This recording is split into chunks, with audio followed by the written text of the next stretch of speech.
आइए हम लोग अपनी क्लास 9 अध्याय 3 जो इस बार के टर्म से आ रहा है परमाणु एंड अणु एटम्स एंड मॉलिक्यूल्स के बारे में रीड आउट करते हैं।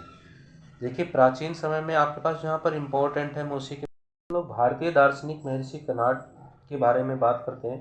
देखिए, महर्षि कणाद ने रूल प्रतिपादित किया कि यदि हम यहाँ पर से हमें इम्पोर्टेंट में निशान लगाना है, यदि हम द्रव को या पदार्थ को विभाजित करते जाएं तो हमें छोटे छोटे कण प्राप्त होते जाएंगे तथा अंत में एक सीमा आएगी जब प्राप्त कण को पुनः विभाजित नहीं किया जा सकता है, अर्थात वह सूक्ष्मतम कण अविभाज्य रहेगा। इस अविभाजित सूक्ष्मतम कण को उन्होंने परमाणु कहा। तो देखिए, यहाँ से यहाँ तक आपके पास इम्पोर्टेंट है, तो आप यहाँ से यहाँ तक इसको रीड आउट कर सकते हैं। जो इस चैप्टर से इम्पोर्टेंट है मैं उसी को पढ़ा रहा हूँ। तो यहाँ पर आपके पास महर्षि कणाद हुए जिन्होंने ये बताया कि यदि हम कोई पदार्थ लें और उसके छोटे छोटे टुकड़े करते चले जाएं, विभाजित करते चले जाएं, तो एक स्थिति ऐसी आएगी जहाँ पर हम उस सूक्ष्मतम कण को विभाजित नहीं कर पाएंगे, वह अविभाज्य रहेगा। उसे ही उन्होंने परमाणु कहा। देखिए, उसके बाद एक अन्य भारतीय दार्शनिक, यहाँ से निशान लगा दिए, फाकुदा कात्यायन ने इस बात को विस्तृत रूप से समझाया कि यहाँ से निशान लगाना, ये कण समानता संयुक्त रूप से पाए जाते हैं जो हमें द्रव्यों के भिन्न भिन्न रूपों को प्रकट करते हैं। अर्थात उन्होंने बताया कि कण आपस में जुड़ते हैं और पदार्थ के अलग अलग रूपों में अपने आप को प्रदर्शित करते हैं। तो उसे उन्होंने उस बताया कि सभी के सभी जो पदार्थ हैं वो सूक्ष्म कणों से निर्मित हुए हैं। तो यहाँ पर ये बात हमारे पास स्पष्ट हो जाती है। आइए आगे देखते हैं। देखिए, उसके बाद लगभग इसी समय पर ग्रीक दार्शनिक डेमोक्रिटस और एवं ल्यूसिपस हुए। उन्होंने सुझाव दिया कि यदि हम पदार्थ को विभाजित करते जाएं तो एक ऐसी स्थिति आएगी जब उस पदार्थ को पुनः विभाजित नहीं किया जा सकेगा। उन्होंने इस अविभाज्य कण को परमाणु कहा। तो जाहिर है कि ये विचार थे सभी के सभी, और ये विचार हमारे पास महर्षि कणाद पहले ही दे चुके हैं। तो यहाँ से आपके पास ये इम्पोर्टेंट है, आप इसे याद कर लीजिए। तो जाहिर है कि जो महर्षि कणाद कह चुके हैं वह इन्होंने कहा। इंग्लिश में उसको एटम कहते हैं, तो उन्होंने उसको एटम कहा। 3.1 की हम लोग बात करते थे। यहाँ पे रासायनिक संयोजन के नियम को बताया गया है, जिसे आपके पास लवाइजिए एवं जोसेफ एल प्राउस्ट ने दिया। तो आइए देखते हैं कि उनके पास रासायनिक संयोजन के क्या नियम है। 1.1 द्रव्य संरक्षण का नियम पहले नंबर पर उन्होंने दिया।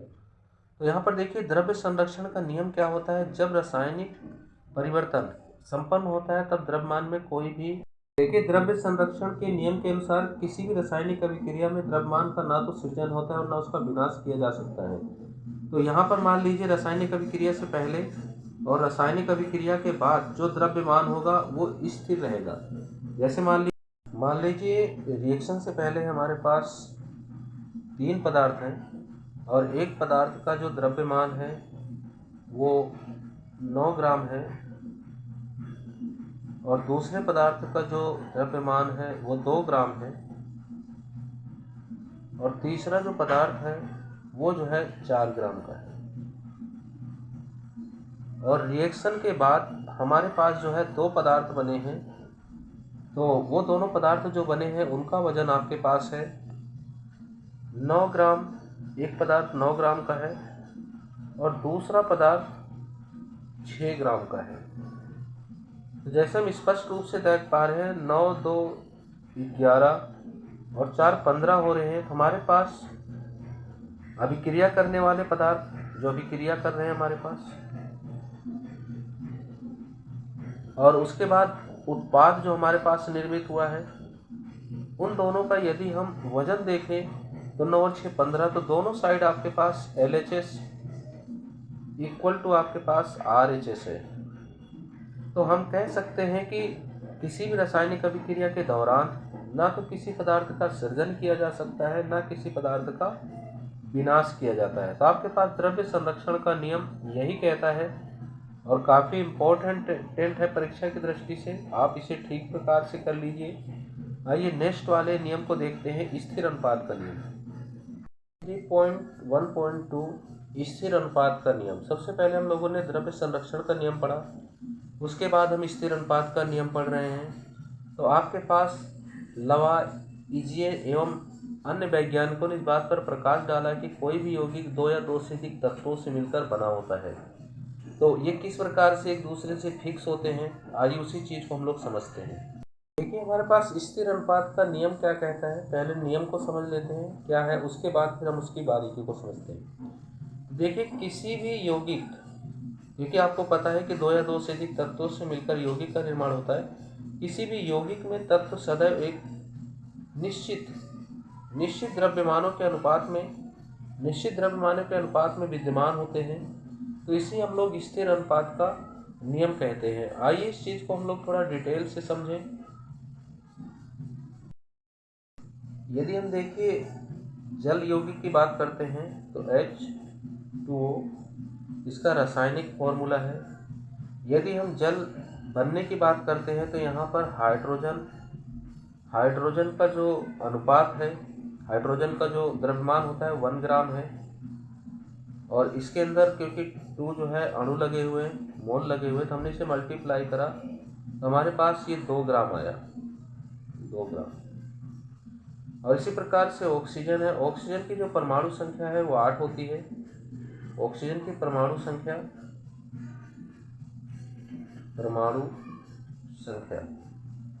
वो 8 होती है, और इसका द्रव्यमान यदि निकाले तो इसका हम डबल कर देंगे तो 8 दूनी 16 ग्राम हो गया। यदि अब हम इसको जो है डिवाइड कर दें तो 2 1 2 होते हैं और 8 हो गया। तो जो जल का यौगिक बना है वो आपका यौगिक कितने से बना हुआ है, वो दोनों मिला करके 9 ग्राम से बना है, 9 ग्राम से बना हुआ है। अगर हम उसकी जल को यदि हम विघटित करेंगे, उसका विघटन करेंगे, यदि हम इस 9 ग्राम को विघटित करें, अगर हम इसको 9 ग्राम को तोड़ें तो उस 9 ग्राम के अंदर 1 ग्राम हमारे पास हाइड्रोजन का होगा और 8 ग्राम हमारे पास ऑक्सीजन का होगा।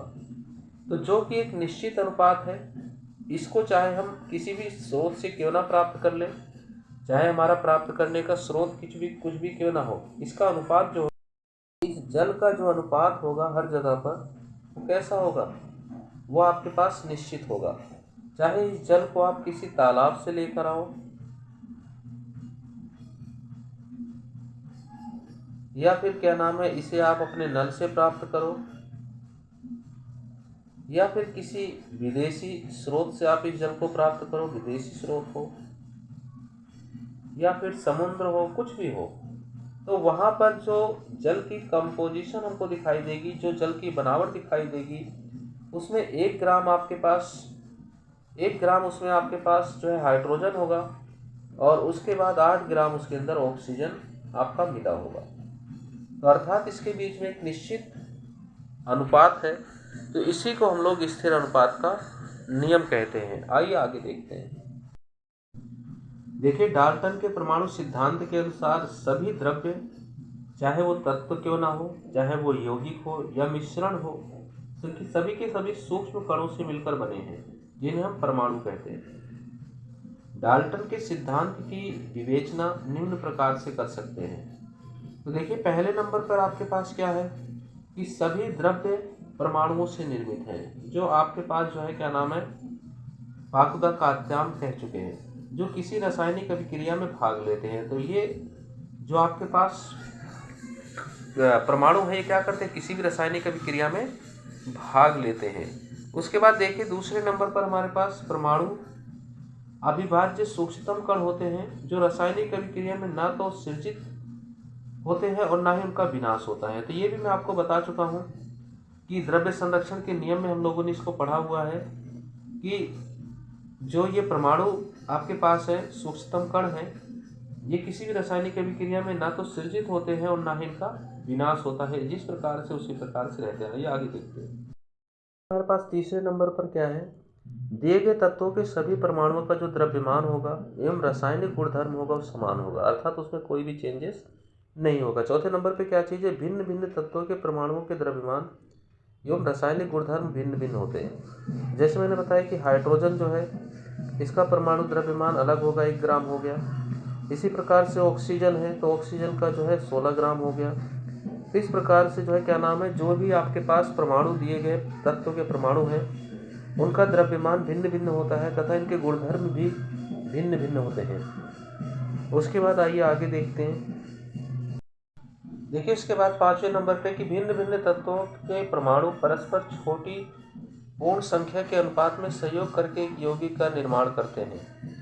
तो जाहिर है कि आपके पास क्या होता है, जो परमाणु होते हैं ये जो है छोटी छोटी संख्या में आपस में मिलते हैं और एक यौगिक का निर्माण करते हैं। जैसे हमने H2O को ही देखा था, इसके अंदर हाइड्रोजन 1 ग्राम और ऑक्सीजन आपके पास 8 ग्राम जो निश्चित अनुपात में था, मिल करके उन्होंने एक यौगिक H2O का निर्माण किया था। तो जाहिर है कि छोटे नंबर थे लेकिन मिल करके उन्होंने एक बड़े यौगिक जिसे हम 9 ग्राम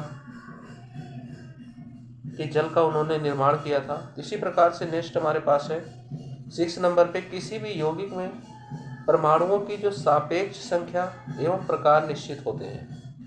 तो जाहिर है कि जिस जगह पर हम देख सकते हैं कि जो हाइड्रोजन है, जो जल बनने का जो तरीका है, जो जल जिस प्रकार से निर्मित हुआ है, तो यहाँ पर जो है क्या नाम है, इसके पास जो परमाणु है एक निश्चित अनुपात में है। इसी प्रकार से जो है ऑक्सीजन का एक निश्चित अनुपात में है। ऐसे हम सल्फर के अंदर देख सकते हैं H2SO4। सल्फ्यूरिक अम्ल के अंदर हम लोग देख सकते हैं कि यहाँ पर जो है हाइड्रोजन के 2 मॉलिक्यूल हैं और सल्फर का 1 है और ऑक्सीजन के 4 मॉलिक्यूल मिलके H2SO4 अर्थात सल्फ्यूरिक अम्ल का निर्माण कर रहे हैं। तो परमाणुओं की संख्या एवं प्रकार यहाँ पे निश्चित होंगे, तभी आपके पास सल्फ्यूरिक अम्ल का भी निर्माण होगा। इसी प्रकार से NH3 हम लोग अमोनिया की भी बात कर सकते हैं, जिसमें 3:14 के अनुसार आपके पास जो है क्या नाम है निर्मित होते हैं। तो अमोनिया का भी जो होता है वो फिक्स रहता है।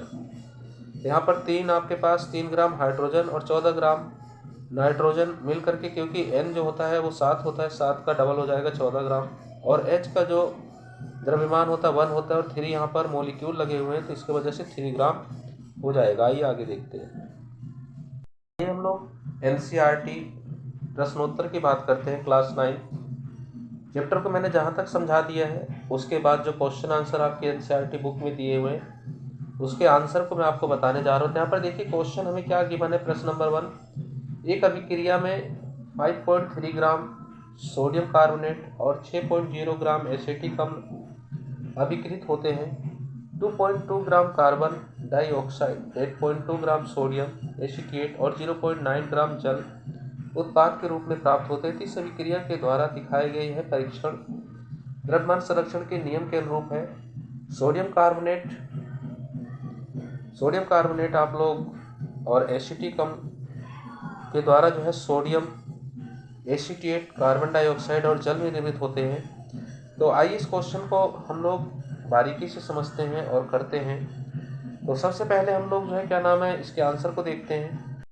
देखिए जो पदार्थ भाग ले रहे हैं उन्हें हम लोग अभिकारक कहते हैं। तो हमने अभिकारकों का द्रव्यमान निकालना, तो हमारे पास जो अभिकारक है उनका द्रव्यमान हमारे पास क्या है, सोडियम कार्बोनेट, तो कितना है 5.3 ग्राम,